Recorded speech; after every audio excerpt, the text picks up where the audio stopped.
the teeth are located near the mouth. They can be the oropharynx. You have things that are similar in the dermal denticles, and that said it's mineralized. It's a calcium phosphate. That turns out to be rather important to it. The first mineralized tissue in the body is dentin. It forms the body of most teeth. This is a human tooth that I'm showing you, highlighted in yellow, the portion of it that is dentin. It's the largest part of the tooth. It is organized. It is made up with type 1 collagen and then a matrix around it. Cartilage, which does precede it, is also found in vertebrates and invertebrates.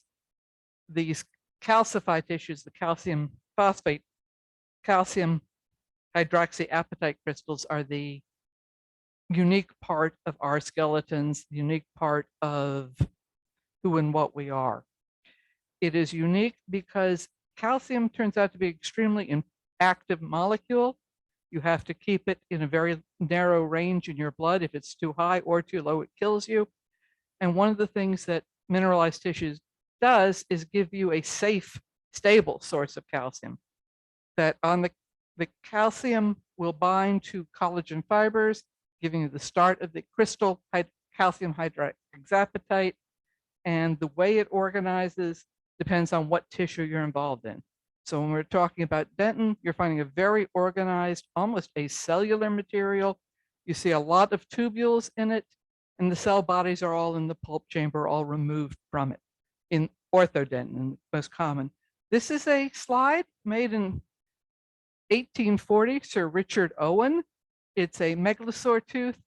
So he was doing histology on these dinosaur teeth before they even had the word dinosaur. Fairly typical reptile tooth, fairly typical orthodentin, as you'd find in almost any tooth. He cut a number of different teeth. This is one from an iguanodont, a large sauropod, large plant-eating dinosaur. There are several different kinds of dentin, and I don't know whether this is really showing you orthodentin or showing you some defects in it, but you see things, inclusions that could well be cell body, as well as, again, the very striped looking dentin. The other thing you see in the dentin are arrest lines. You can get an idea of what the seasonality probably was for when this tooth was forming. These are Wright's lines, and then at a higher magnification, you can see the individual calcification day by day, von Ebner's lines in them. There are a lot of different forms of dentin. Plecodentin is one that's just fabulously interesting because it's really a very pretty looking thing. It's not that common. It was found in some of the lobe-fin fish and some of the early tetrapods. And it seems to be a way of folding this surface of the tooth to give you more attachment and something that doesn't have a socket to sit in. The material that really defines teeth, of course, is enamel. It's also calcium hydroxyapatite, but it's much more mineralized. And it's what you expect when you think of teeth. If you don't find enamel, you haven't found a tooth. I like to hang out on the fossil forum, and people show up and they put pictures of what they found. Is this a tooth? And the standard line is, if it doesn't have enamel, it's not a tooth. And when you look at it, you see how glistening it is. You see on mammal teeth how thick it can be. They have very specific proteins that make them up. That amelogens, ameloblastins, enamelin, these are part of the matrix, but they aren't in the final product. The cells, the ameloblasts secrete it, they lay down calcium on it, and then eventually they resorb these and fill it again further with mineral. So you've got something that's 96% mineral. Dentin and cementum and bone are not as dense because they leave a lot of the mineral in them, or a lot of the proteins in them, excuse me. You don't have to have enamel to have a tooth, but it's certainly the most common. This is a sloth tooth, and you're seeing a durodentin on the surface and a softer dentin inside. You do want them to not dissolve at the same time, so you have an edge, so you have something to cut and crush against. Once the species lost the ability to make the myelin gene, they don't have enamel, even if they try to go back. So birds are not going to be growing any hen's teeth in the near future. Not everything is enamel. You'll have your shark's teeth, you'll have some of the fish teeth, they'll have enameloid. It's, again, 96% mineral, so it's highly related to it, but it isn't formed exactly the same. Again, you have to have the quality of your enamel or your enameloid depends on your species. The thickness depends on species and diet, whether it's prismatic or aprismatic. Adult human teeth have prismatic enamel arranged by the enamel rods that are in it. Children's teeth are aprismatic. Some of they won't etch as well. You won't be able to get the grooves formed in them. Not important unless you're going to restore it. But you'll find that the shark's teeth are going to be aprismatic. The third hard tissue in teeth is cementum. You can see the little extra black line. That's all. It's a small component. It is required in the mammalian teeth to help you attach it. It is formed by the same cells, or the same cells that formed the enamel, that after you finish forming enamel, these cells collapse and you have a Hertwig's root sheath that then produces the cementum. It's very closely related to bone. It's closely related to dentin. It doesn't look like either. You can look at the dentin that you see marked A and B. You see the tubules in it. You see a small acellular layer, and then you see the cementum, and it doesn't have the same tubules. It has an acellular layer nearest the tooth and a cellular layer that's slightly thicker, and it's connected to the periodontal ligament, that nice circular looking thing that has a lot of collagen fibers that will attach into the cementum and into the bone. You can see on the bone at the upper corner a lot more cells than you see in the cementum. Again, they look fairly similar in materials, they're not identical. Again, when you look at bone, bone remodels, teeth do not. What you have is what you get. If you get exposed to something and it gets laid down in your teeth like lead, it's going to be there. You can go back and look at it. Bone comes and goes. You have two kinds of bone to think about: the compact bone and the trabecular bone. The compact bone can either be the Haversian system that you see there, that's a more mature form. It's been remodeled into circular layers around blood vessels.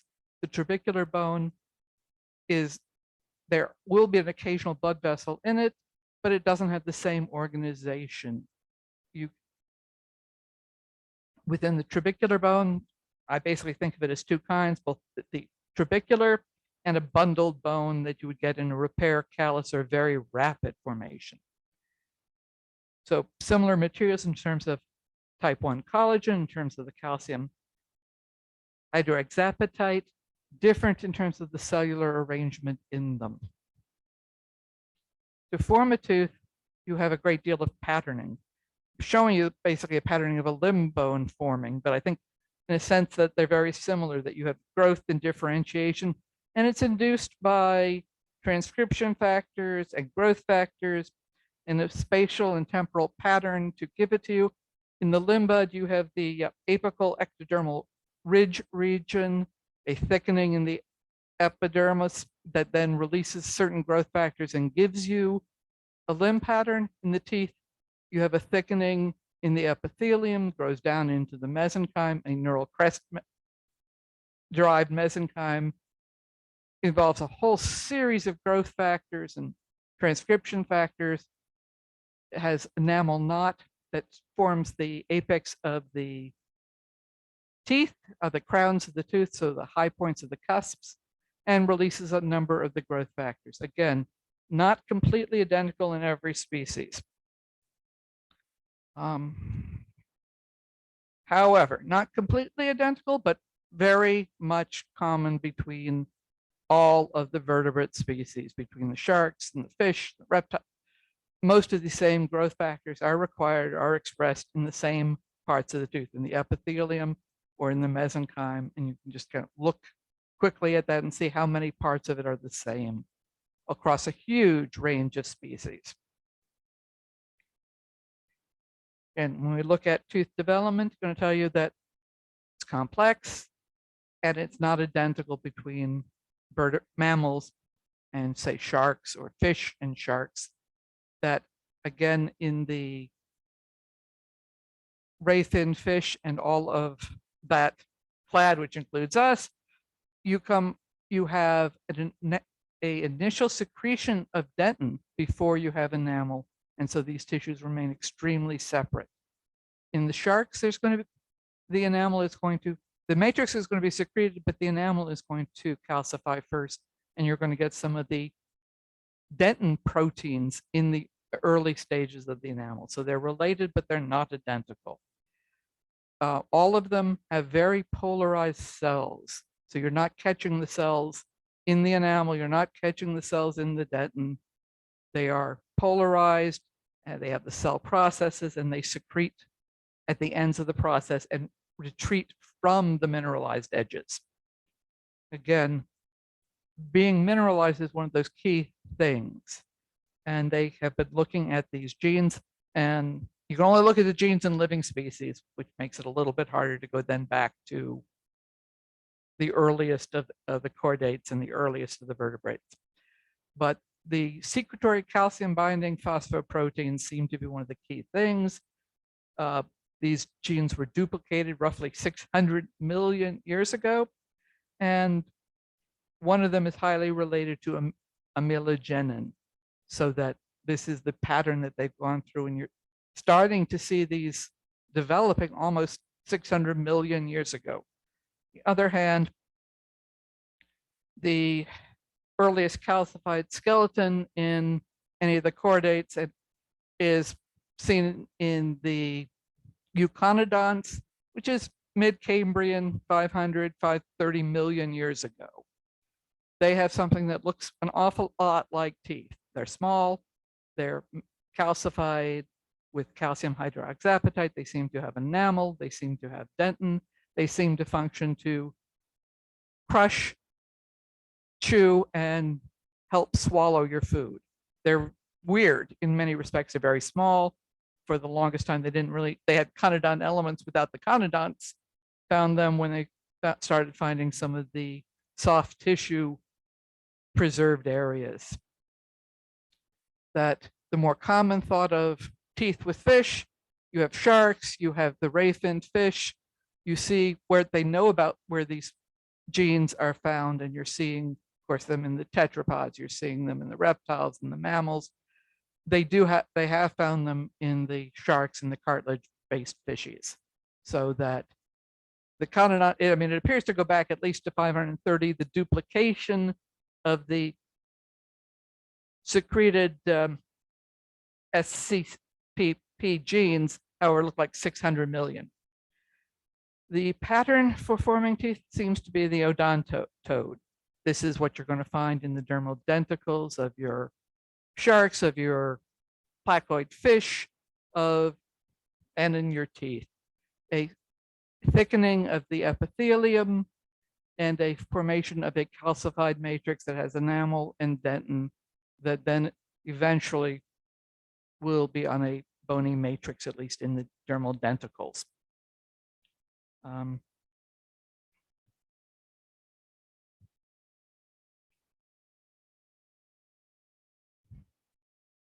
Ray scoot. Brought it in. It's, again, enamel, dentin, bone. So it's equivalent to some of these early dermal denticles, except you can find them on the beach in Florida if you go looking. So that's worth showing or not. Okay. All right. Okay. I'm not sure if there's a difference between a dermal denticle and a scoot. It is a bony projection under the skin in a number of animals. So you have the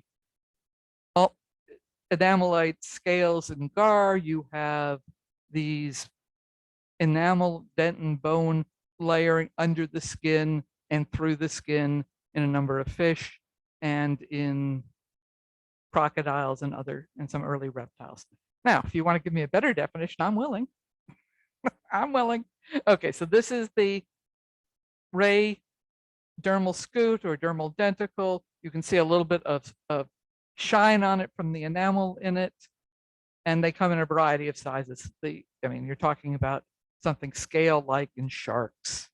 So just thought it was neat to be able to see how big they get. Again, what's the origin? Where did they come from?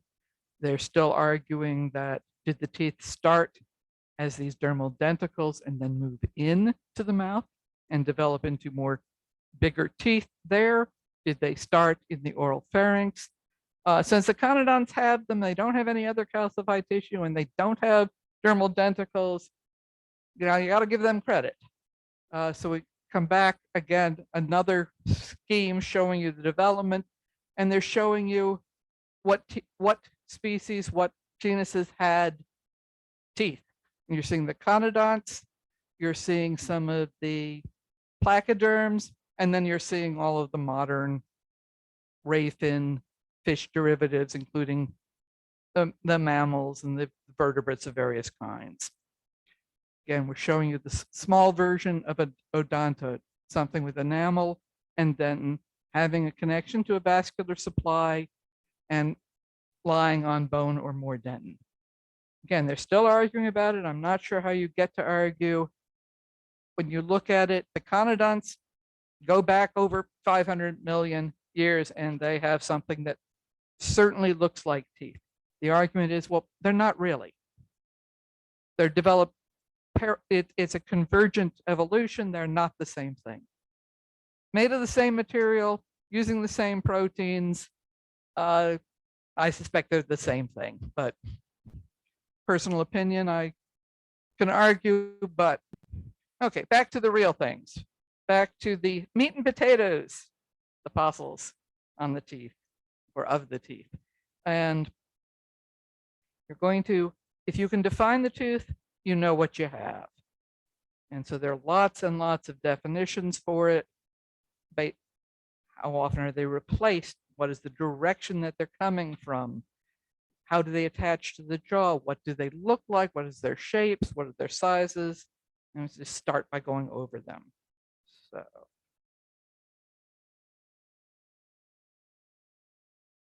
replacement, you get everywhere from a single tooth, ratfish, mice, they don't replace their teeth, even though they're perfectly nice mammals. They get one and that's what they've got. Human molars, these are statodont. We don't replace them ever. We replace our incisors. We have primary incisors. We have primary molars or premolars, but we don't replace our actual molars. They're statodont.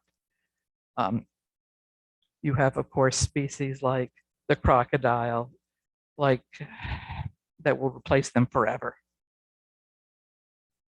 So sharks, dinosaurs, most of the reptiles, these have a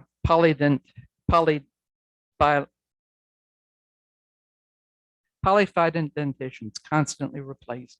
There's order to it, but they're generally fairly simple teeth. They generally have thinner enamel.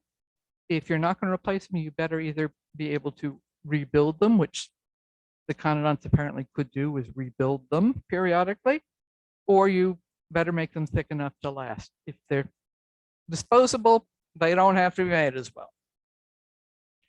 How are they replaced? The sharks are lateral. You see the whorls on them. You see a similar pattern in the dermal denticles that you find on the ones that are less replaced. They're more vertical. Humans, mosasaurs, mostly vertical. They not absolutely vertical, but at the end they're erupting into the space where the previous tooth was. You have some weird ones like elephants and manatees where they're lateral. They have elephants, for example, have six teeth in an arch, one at a time. 3 are considered primary and they're changed rapidly, and the other 3 last the next 20 years. When they're done, so's the creature.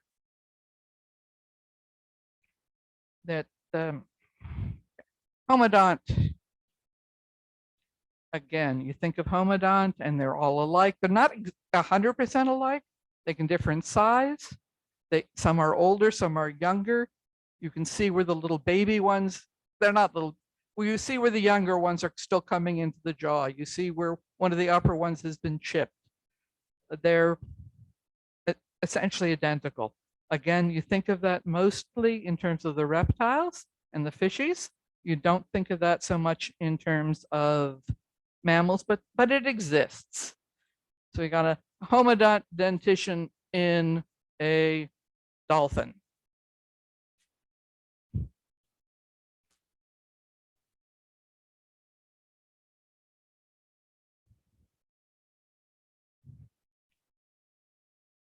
Can you see it? Okay. So, I mean, they're identical teeth. They're fairly spaced.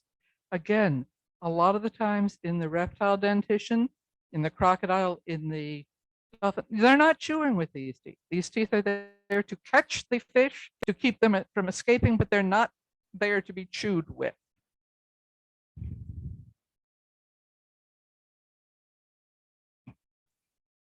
Okay.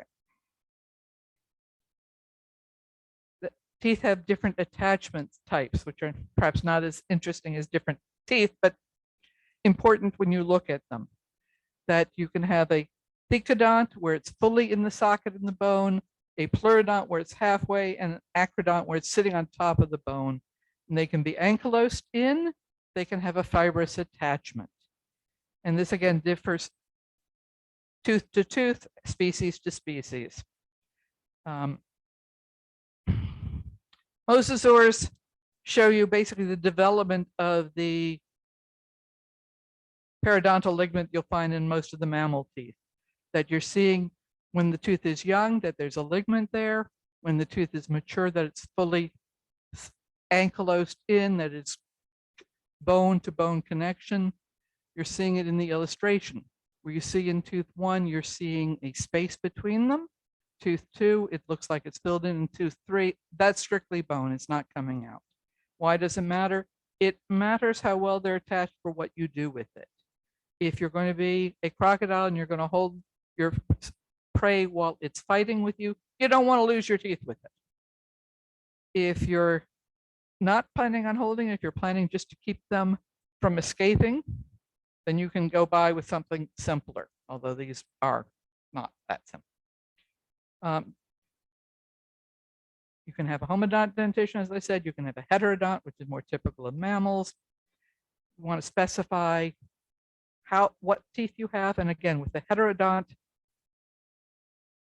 dentition, then you want to specify what teeth you have. So I'm showing you one where they have 2 incisors, 1 canine, 2 premolars, 3 molars. You have the quadrant, so I can tell you what quadrant of the mouth I'm talking about. Showing you human, but that's where we're going with it. So again, I can tell you what tooth I found. I have P2, I have a second premolar on the mandibular left. Come to the shape of teeth. Now we get 1,000 words. They all have very specific meanings, and they're kind of interesting to see what they are. And so, okay, so we go with a handful.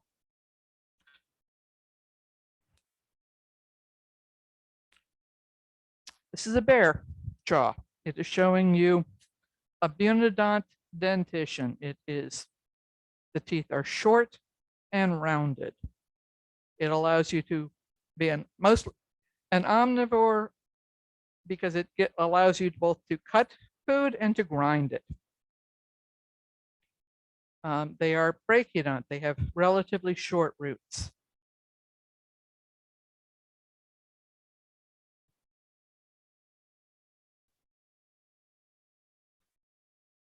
I like my coyote.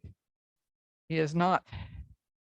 It has a carnosal teeth, so it is designed to eat meat. They are brachiodont. They have a long root relative to the amount of enamel. One of the other things, again, if you're going to use this tooth and you pull down, it's fine. If you get it to pull up, you're going to lose the tooth fairly easily. they have a variety of roots. The more roots you have, the harder it is to come out. And so you're seeing that it's very easy to pull out a single rooted tooth and a lot more difficult to pull out a multi-rooted tooth. Not impossible, but more difficult. And so roots help them to anchor in. And the shape of the root matters. Carnassial teeth, they have edges. They're designed to be chewed on.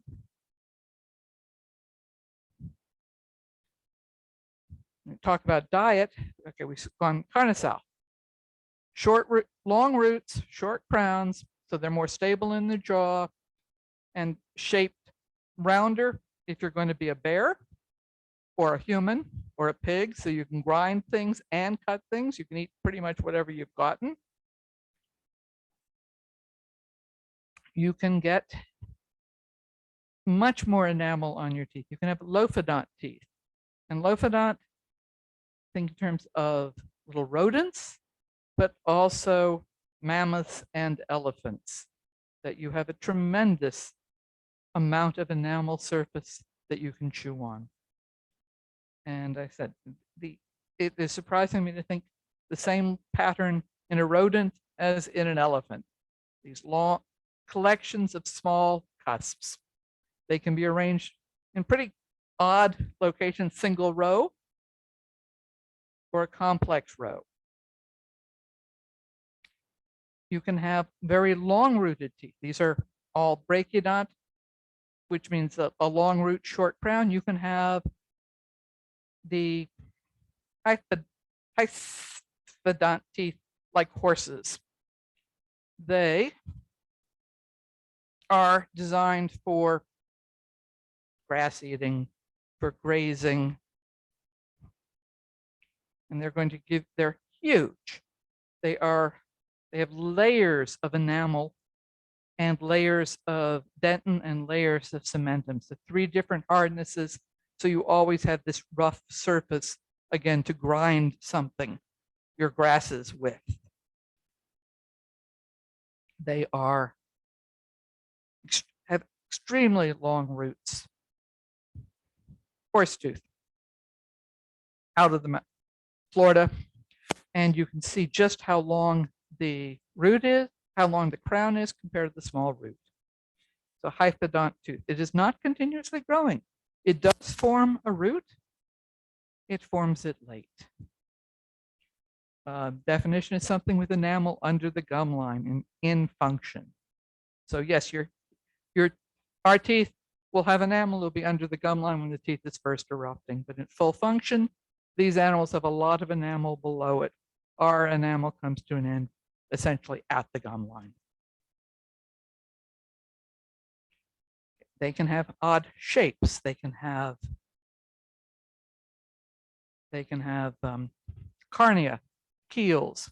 Again, presumably the better to eat you with, the better to cut food. They can have striations. They may be simple decoration. They may be giving you, again, a slightly uneven surface to help you crush something. So let's take my horse off and go to something smaller again.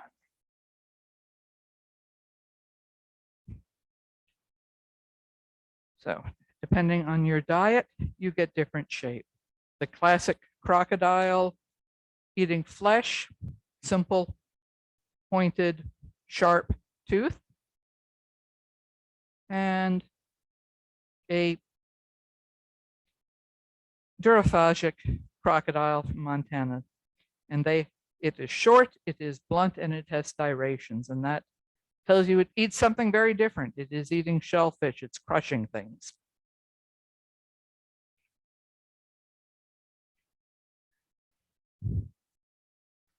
Again, diet, we showed you the dolphin. It has long, thin teeth. That's fairly typical of something that's going to eat fish.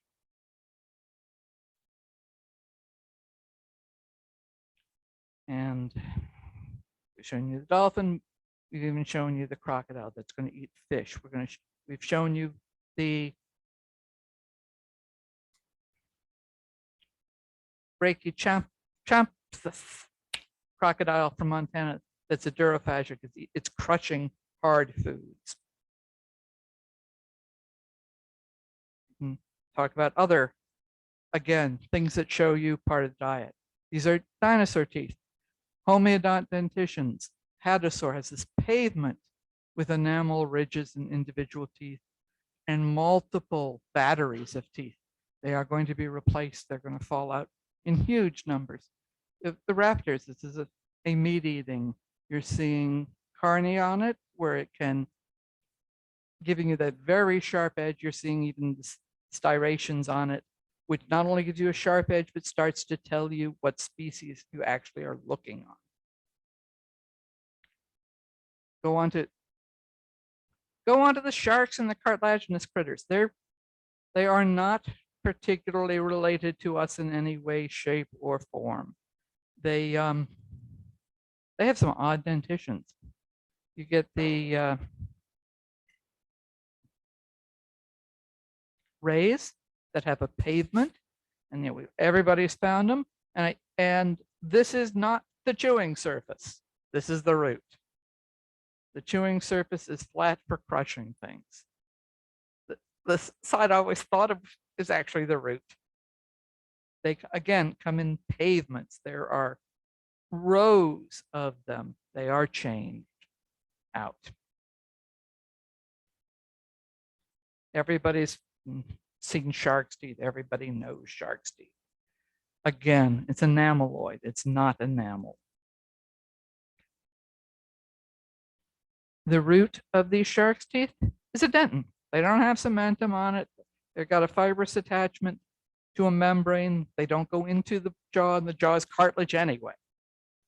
So it does not look like human dentin. It doesn't look like mammalian dentin. It doesn't have the shiny, smooth surface.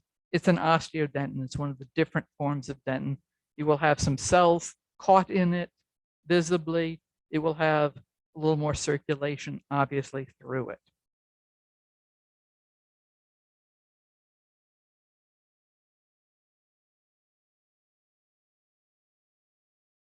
Size of the teeth matters. Size varies simply by where it is, by what the creature eats, and how big the creature is. And so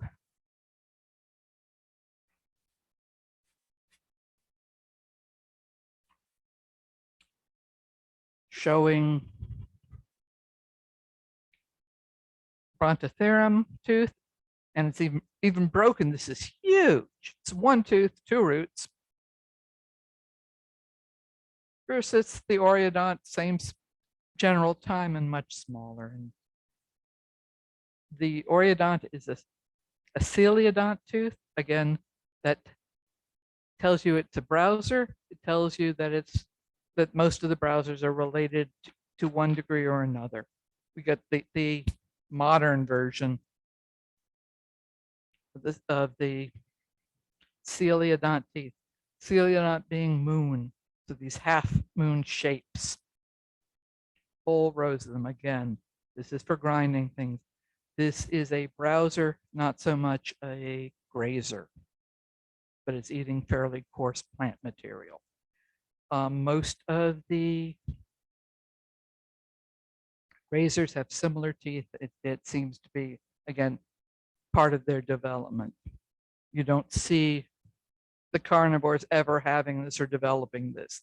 You don't see, so it tells you a little bit about what the lineage is as well. And the Oreodonts have a very similar tooth structure. So there's a genetic relationship there. Though Oreodonts are not related to anything living. But you see that the coeliodont tooth form, multiple cusps, multiple half moon shapes.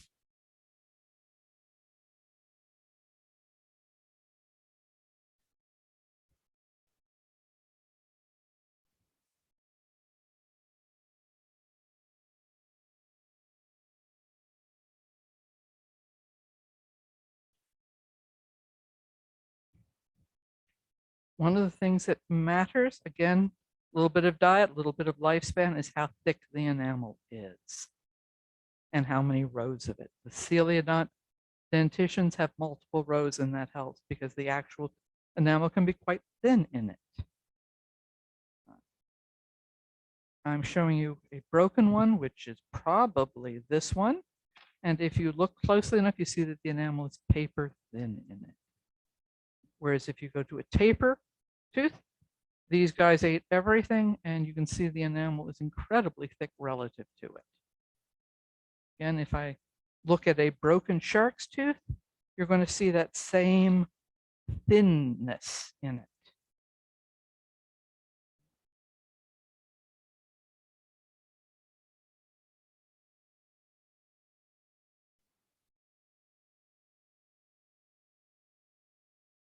All right, well, I'll have to do without my broken shark's tooth. I'm pretty sure everybody has one or two on of their own. Aha, okay, broken shark's tooth. Again, if you look, the majority of the tooth is dentin, but a very thin layer of enamel, even though that's what I want to see on a tooth. But it's incredibly thin when I think about the size of the rest of the tooth. When I think about a human tooth, that it's simply not very big. Teeth without, again, sloth. One of the few, most creatures, if they're going to bother, will have it. It doesn't have the shine, but it certainly has a hardness and a sharpness to it. And so that's, again, a creature that almost lost its teeth. Many of the members of that genre don't have teeth.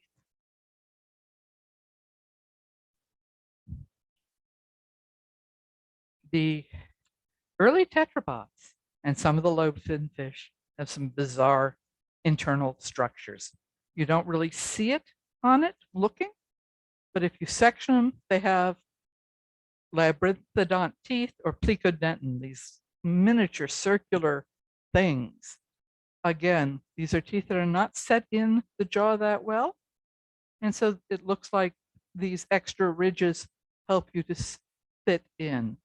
Again, you're not going to see much with it. On the outside of it, you might see the striations that give you a suggestion that that's what it is, but you're really not going to see much. Though you do, you see the enamel. The dentin structure you're not going to see until you really get there.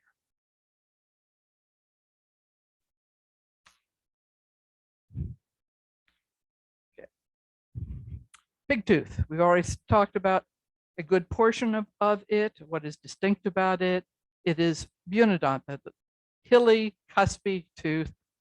It is brachiodont, that it has a short crown compared to the root, and it's bilophodont. You see basically two cusps on it in a pattern. I might describe the mastodon in a similar term, that where the mammoth is lophodont or laxodont, depending on how much of it you want to talk about. This is cusps, individual cusps in groups. So it's a simpler dentition. So even though when you think about them in terms of size, in terms of historic, they're very distinct animals, and the mastodon is a much older animal. It hasn't developed the very selective teeth that you see in modern elephant, that you see in mammoth.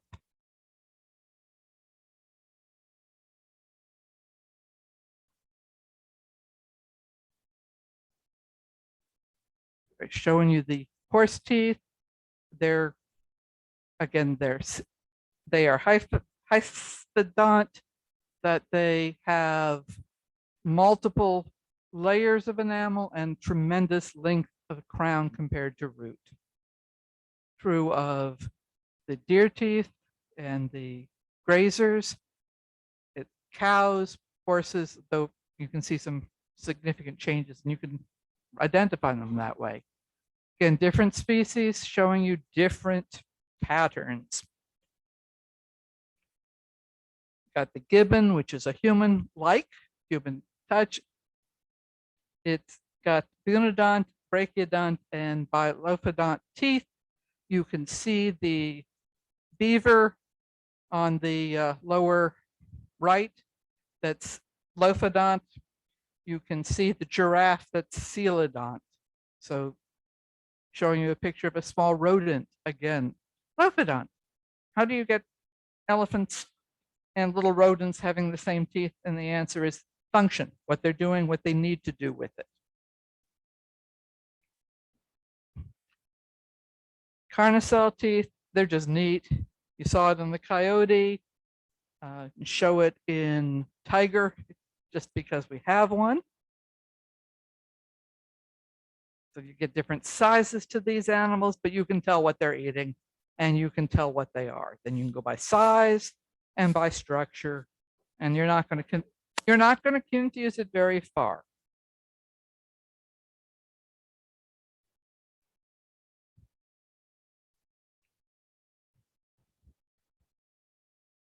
Okay, what about the weird things? These are fangs, they're not tusks. What's the difference? The tusk is a continuously growing something. This has an actual simple root. So you're going to find tiger current, Nimrodid from Oligocene. So it's not a true cat, but it's saber-toothed cat. You see these huge fangs, and I'm not sure what they're good for because they're kind of fragile. Certainly you may use them to cut your food, but you better not use it to hold a struggling animal or you're going to lose the tooth.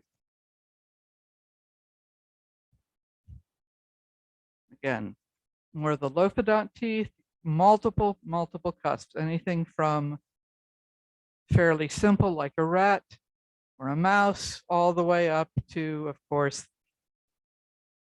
the mammoths. More Lophodont teeth. As the mammoths developed, they got more and more complex patterns, smaller enamel rows to give you, again, a crushing surface. Got warthogs, you've got mammoths, you've got a variety of creatures, all with this Lophodont and long tooth. Again, if you're going to crush vegetation, you got to keep your teeth as long as you can. Mammoth, same statement, different area. And having done enough with red tooth and claw, we end on something else. Thank you all. Things I can answer, or if you want to come up and look, handle, touch, so much better.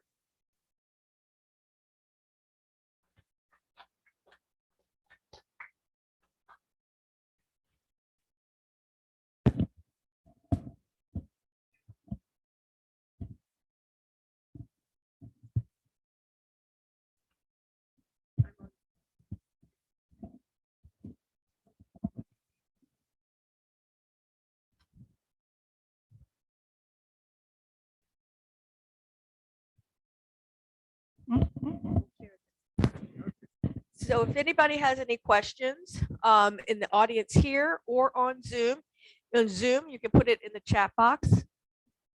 If it's on Zoom, you can put it in the chat box. And I will get the questions to Valerie. Valerie, thank you so much. This was wonderful. You put a lot of time. I can't wait for folks to come up here and take a look at all of these wonderful teeth that you brought and that we were able to pull out. Is there a question? Yeah.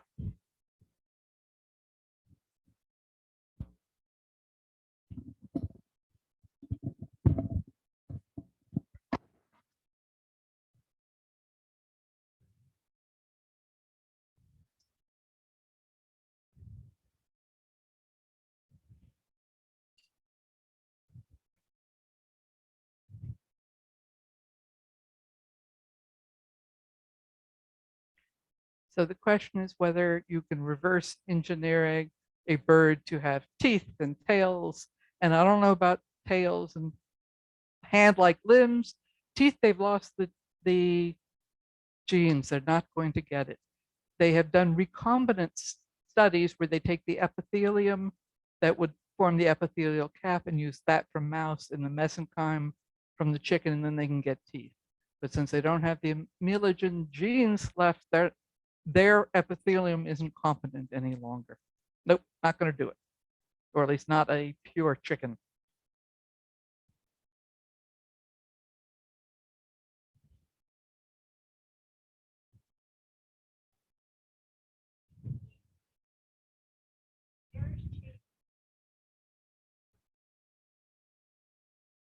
Do the layers change between the species of the same kind of animal? The sharks will have enameloid. The mammals are going to have enamel. They're all going to have dentin. The dentin can shift. If you get a cavity in your tooth, the tooth will try to heal to some degree and it will lay down a reparative dentin, which is an osteodentin. So you can have changes, but not commonly. Hope that's a good enough answer.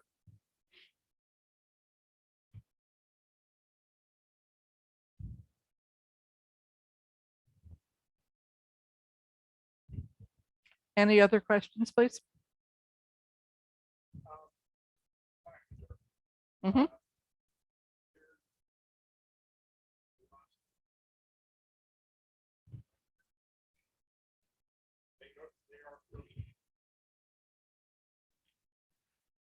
I think and the placoderms, some of them have true teeth. I think the Dunkelowski, the big monster that you see, that is not an actual tooth. That doesn't appear to have enamel. Though they do think that some of the species did develop true teeth, both plain dentin and enameloid teeth. So mixed answer. I don't recommend it. You don't have to have teeth to bite. I'm not going to play with the turtle. It's hard enough, thank you. No teeth. Snails, no teeth. They have a radula. It's got iron and chitin, and they're good enough, thank you, to eat their way through other shells. Yeah, you don't need teeth, but they certainly help.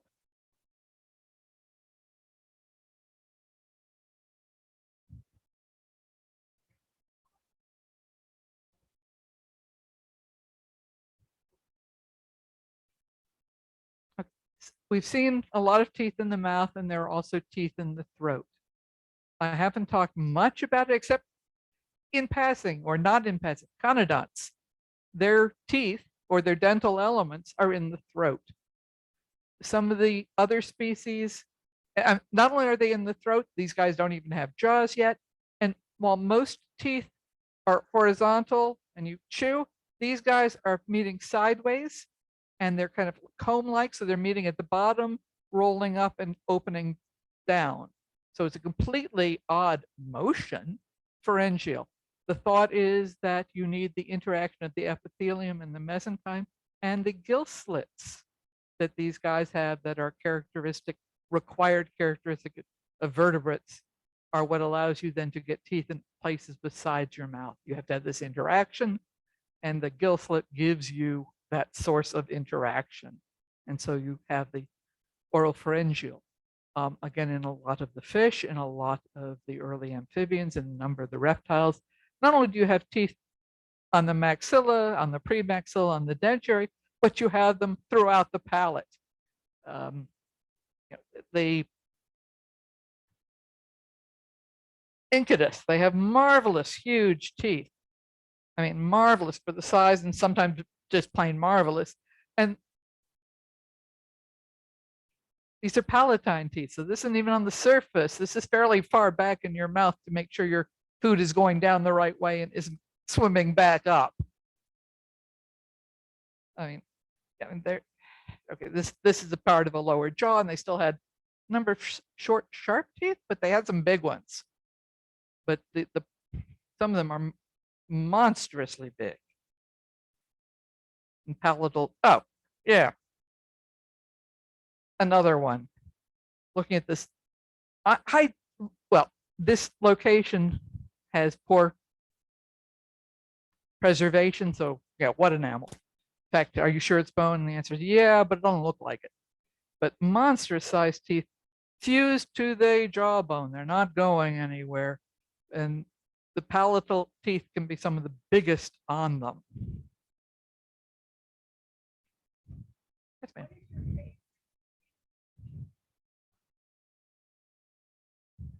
What is my favorite fossil animal tooth?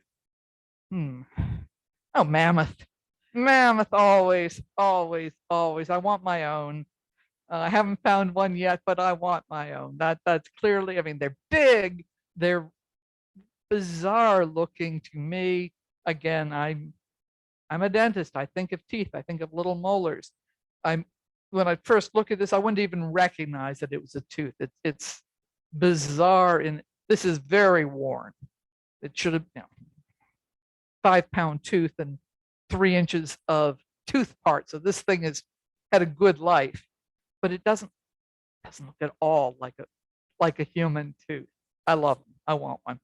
I mean, just yeah, I want one. That's it. There's no question. That's it. I'm sorry, Peter.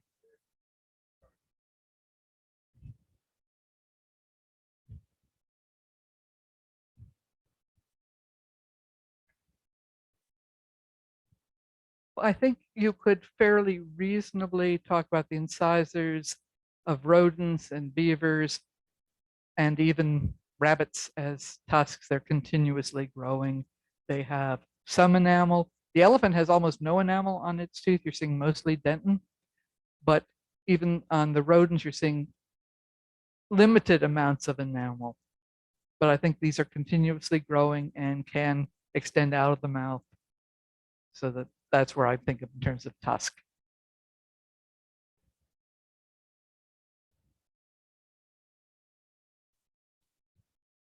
Why or how do you get some teeth that are continuously growing and some that are not? Obviously, this is species by species, so you can use it cladistically to look at who's related to whom. The thought is that it's an altered temporal pattern that most mammals have the roots form and close pretty within a reasonable period of when the enamel is finished. When the tooth starts to erupt, it may be incomplete, but it will be completed shortly. You get horses where the root formation is delayed by a prolonged period, and it wouldn't be that far then to say, well, what if it never actually stopped or started in this case? So it looks like it's a developmental change.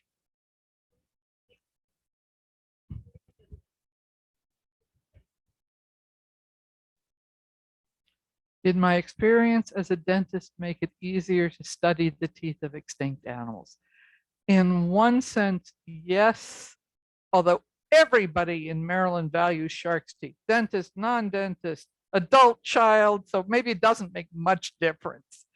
But in knowing what I'm looking at, yeah, it helps. I've certainly seen people find an odd fossil and want to know if it's a tooth, and they show you close up of the roots. Yeah, but we're not going to recognize it from the roots. Show me the chewing surface. So yes, there's some of it that's dental, but everybody loves teeth. I mean, do you know of any person or child who doesn't like shark's teeth?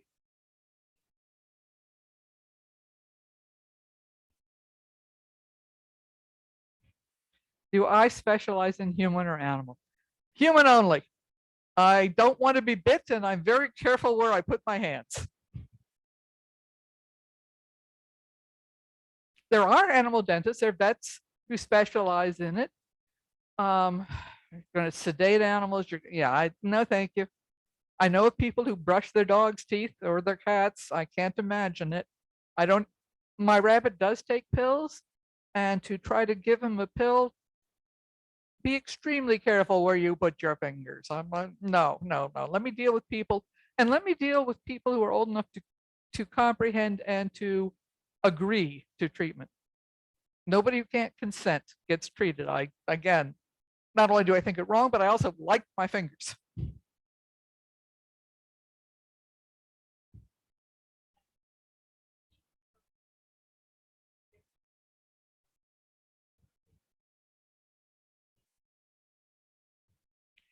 Do teeth and bones fossilize the same way since they're similar materials? No, similar maybe, but teeth are almost fossilized to start with. To fossilize something requires you remove some of the organic material and replace it with mineral. When you have the enamel that's 96% mineral, you don't have to do much. So you find more teeth fossilized than you find bone, and more bone in tooth than you'll ever find soft tissue. soft tissue being, yeah, very few, very rare sites. Bone and teeth, what are common in teeth, even more common than bone.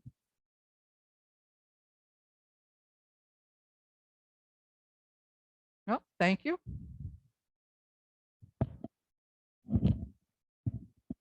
Thank you again, Valerie. Wonderful presentation. Thank you all for coming here in person. You can come up and see all the specimens. Thank you, everybody online. We hope to see you at one of our programs coming up in person or online. Tomorrow, we're going on a virtual tour of the Beltsville Agricultural Research Station. So join us for that at 7 p.m. And I do hope that you all stay well, stay curious, and get out there and find some teeth. And now, good night.